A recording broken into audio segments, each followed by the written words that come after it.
In a world where technology has become so pervasive in our lives, never before has transparent and raw humanity become so vital in business. The pressure for organisations to provide an ever-fixed mark, a beacon, if you will, for their people and their stakeholders has become an essential prerequisite in business. But for leaders of such organisations, how do they have the confidence to know that their light is guiding their people away from the rocks rather than towards them?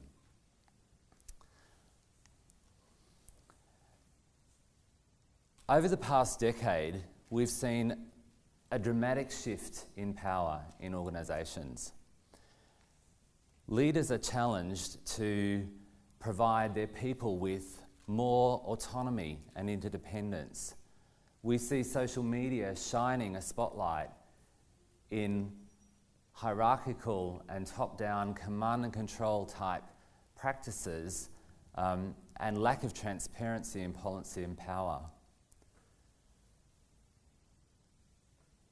In other aspects of organisations, we see people collaborating more and crying out to have more involvement and contribution in the design and of products and services. And as a result, we've seen co-creation transform the way organisations provide value and create value for their stakeholders. But one of the most significant shifts that I want to talk about is the shift from traditional campaigns, which are very much engineered and packaged with a very clear beginning, middle and end point, and the nature of movements which spark and flourish and have almost a life of their own.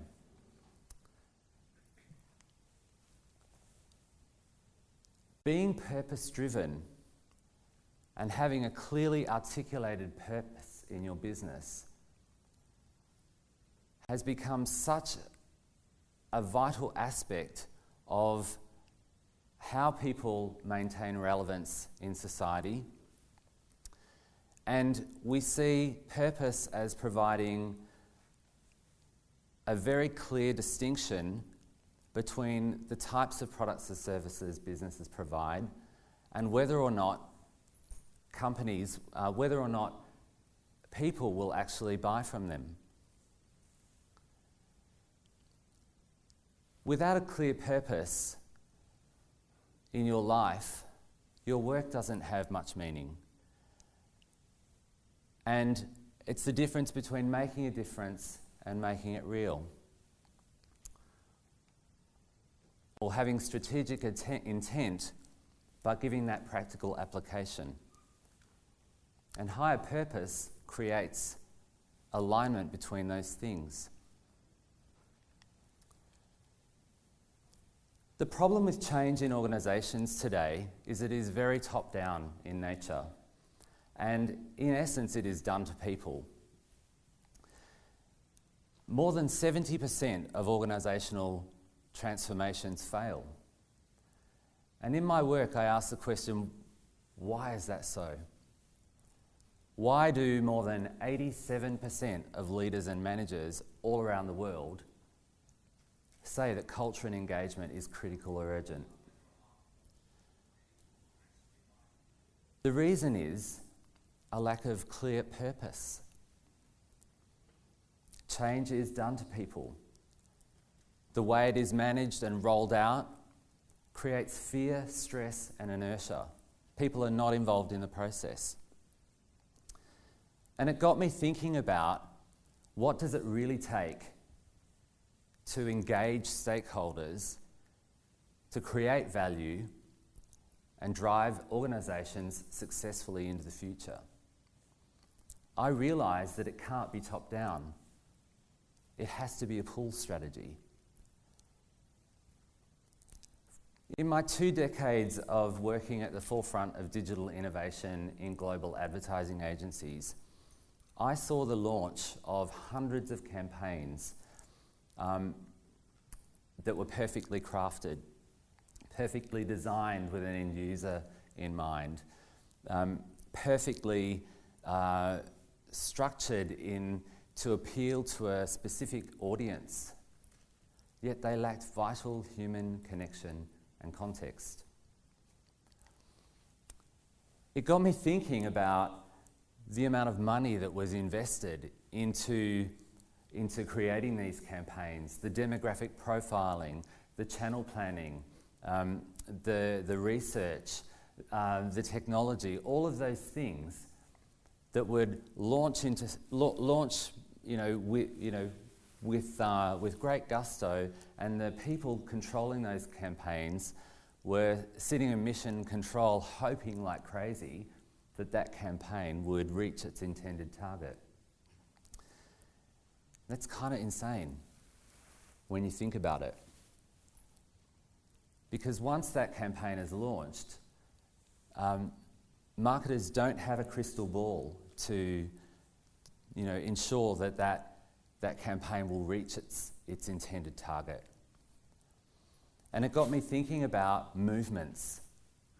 And I'll tell you why, because in parallel to that context, I was getting invited to provide support and strategy on a number of professional and pro bono grassroots engagements, like the Alliance for Climate Protection Live Earth and the United Nations World Malaria Envoy. And also with the World Wildlife Fund here in Australia to create awareness around the Great Barrier Reef and the mining that was happening in the reef. And I was thinking, how do we move from a traditional campaign model and leverage the things that cause a movement to spark and flourish to transform the culture, the impact and the legacy of an enterprise?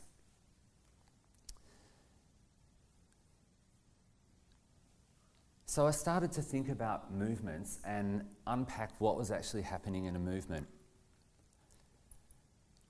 So if we see that a traditional campaign is like a rocket that is perfectly crafted, launched, and you hope that it's going to reach the people that you intend it to, it's a media-driven thing.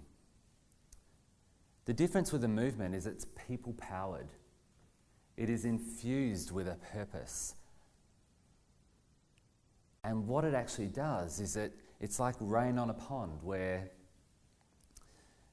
people connected with that purpose create ripples. So if you imagine that our one-to-one conversations are like ripples on a pond, the more conversations, the more those ripples converge, like a movement gains power as it spreads. And so I started to think, can that be codified? Can what's happening there be codified? Well, the truth is you can't codify a fire. And movements are filled with passionate people. But what you can codify is the process that makes them flourish. The important thing to consider is that people are the catalyst in a movement. It's not about channel planning. It's not about statistical analysis. It's not about demographic profiling. And while all of those things can help to mobilise a movement, they're not the essence of a movement. Movements give us something to believe in.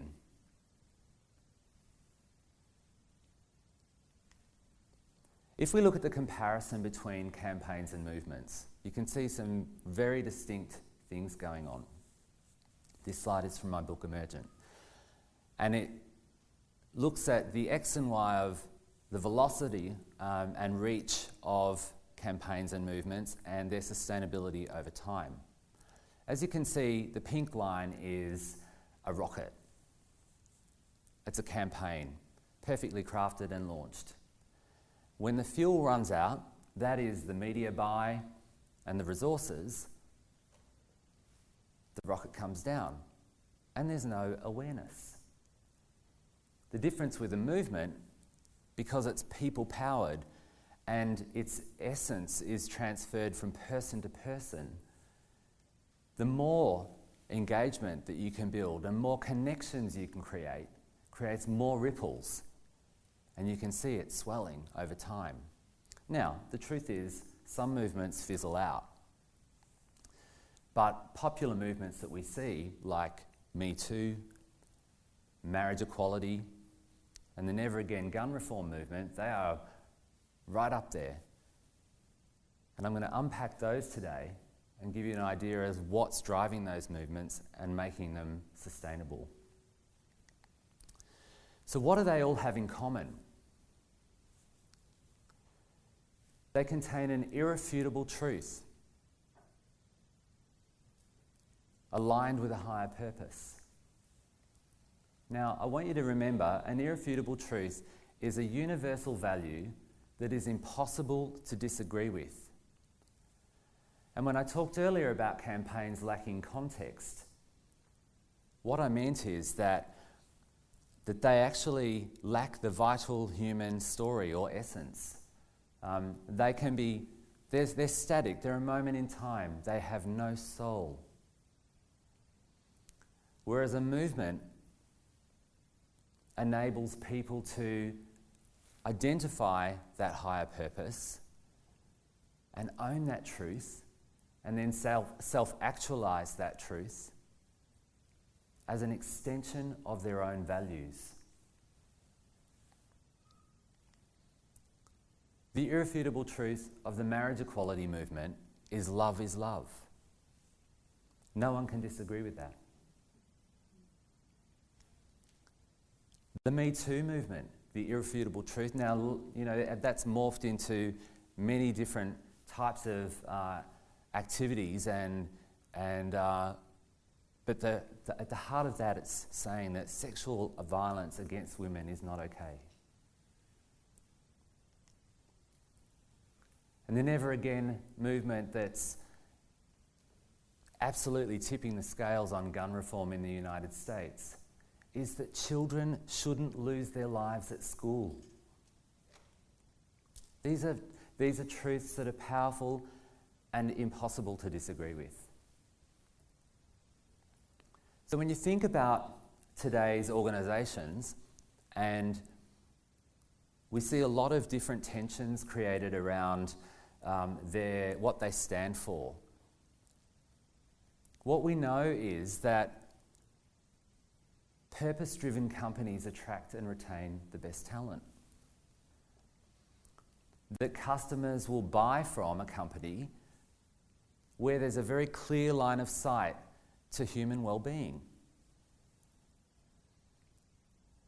And what we're seeing is that there's an even greater demand on organisations to be absolutely transparent around what they stand for.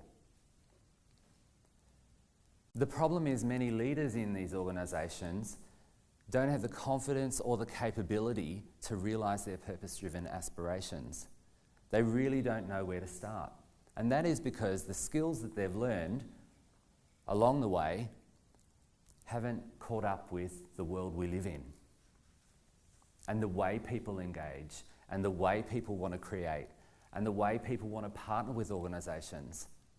They're so stuck in their boxes and they don't know how to actually open that up.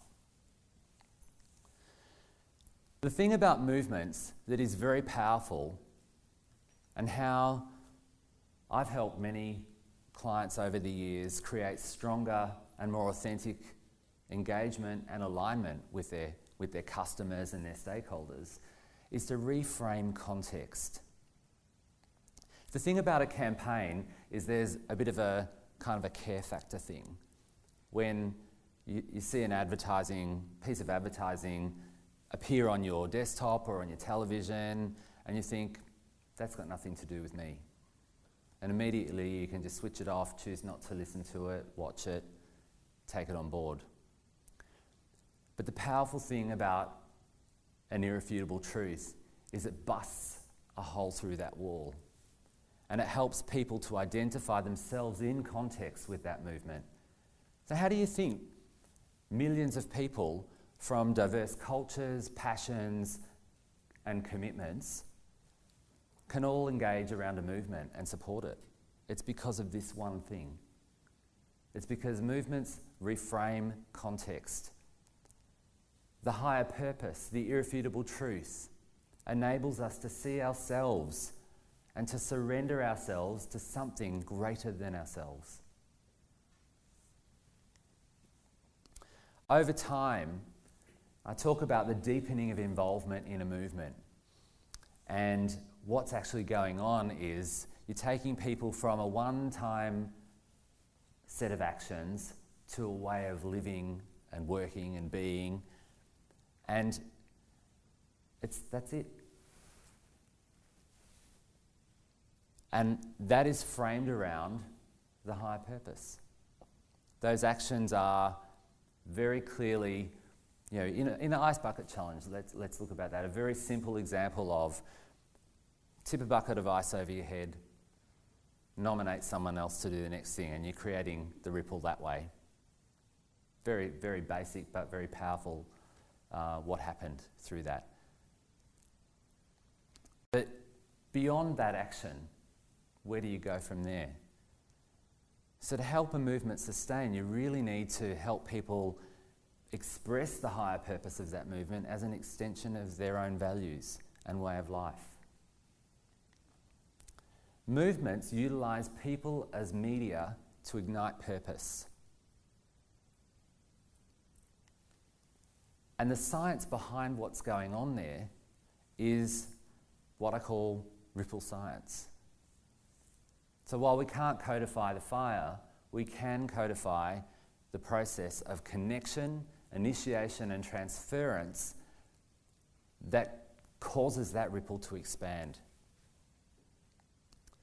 And what I'm talking about is one person talking to another person saying, this is what we're doing, this is what we need to achieve, this is the purpose, these are the actions, now go do it. And then that person becomes a champion for that movement. And then they do the same thing. And the ripples start to happen. Connection, initiation, and transference of an irrefutable truth. What this enables us to do is create context and move from a place of resistance and inertia where people go, oh, that doesn't really relate to me,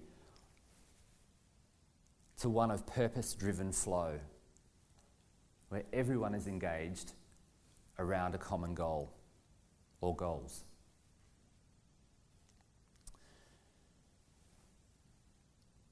The question we need to ask is there a complex social issue or problem that intersects with our business?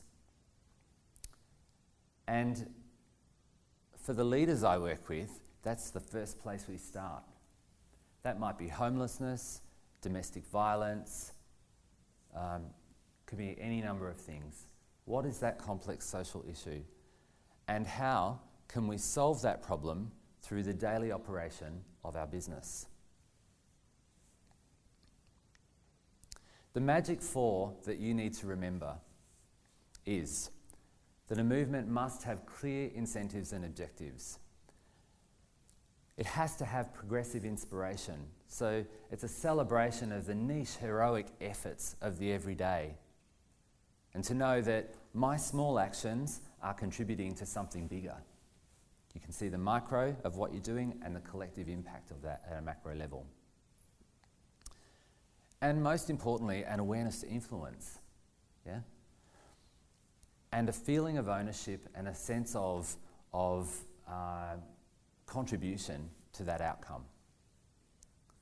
So the question I would ask you is, how do you test, fail, learn, and adapt on the fly?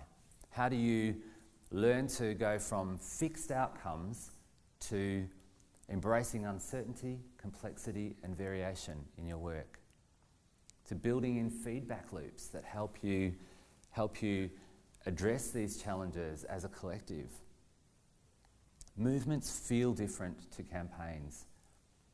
And for leaders in organisations to embrace the attributes that fuel a movement, they need to learn to manage the tension between what is known and certain and what is unknown and revealed. And finally, I want to ask, what business are you really in? Thank you.